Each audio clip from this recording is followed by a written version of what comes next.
Welcome back. ఇంకా నిన్నైతే మూవీకైతే వెళ్ళేసి వచ్చినాం. అసలుకి ఏమంటే ఏమీ చదివిలేదు. అందుకనేసి ఇంకొంచెం బిర్యానీ వెళ్దాం కాలేజ్కి అనేసి బిర్యానీ అయితే వచ్చినాము. మాటల వాళ్ళు ఉంటారు చెప్పండి. నిన్నంతా ఫుల్ మూవీకి అయితే వెళ్ళి అసలుకి ఏమీ చదువుకోకుండా వచ్చి ఇప్పుడైతే టెస్ట్ అయితే రాస్తానాము. నా దరిద్రం ఎలా ఉంటుందంటే ఇవాళ కూడా ఫస్ట్ బెంచే అలా ఉంటుంది. దరిద్రం పక్కలోనే ఉంటుంది. ఇంకా ఫస్ట్ అయితే ఎగ్జామ్ అయితే కంప్లీట్ చేసుకొని ఇంకా నెక్స్ట్ బ్రేక్ అయితే ఉండే అనేసి లంచ్ అయితే చేస్తాం. లంచ్ కాదు బ్రేక్ఫాస్ట్ అయితే చేస్తున్నాము. సో నెక్స్ట్ ఎగ్జామ్ ఎలా రాస్తాం మేము అసలు దేవుడికే తెలియాలా. ఇంక ఎగ్జామ్ అయితే రాసేసి ఇంకా సీదా ఇంటికి అయితే వెళ్తాను. రాఘవేంద్ర స్వామి దేవస్థానానికి అయితే వెళ్తాము. మా అంత అదృష్టం వాళ్ళు ఎవ్వరు ఉండరు అనుకుంటాను.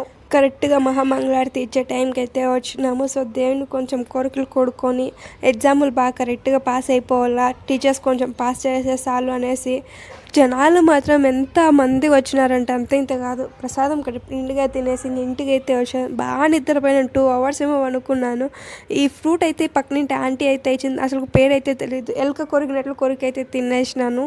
ఇంకా మర్చిపోయిన సామాన్లు కడగాల అనేసి ఇంకా మమ్మీ వచ్చిందంటే తన్నులు తింటానేసి ఫస్ట్ సామాన్లు అయితే కడిగేసాను.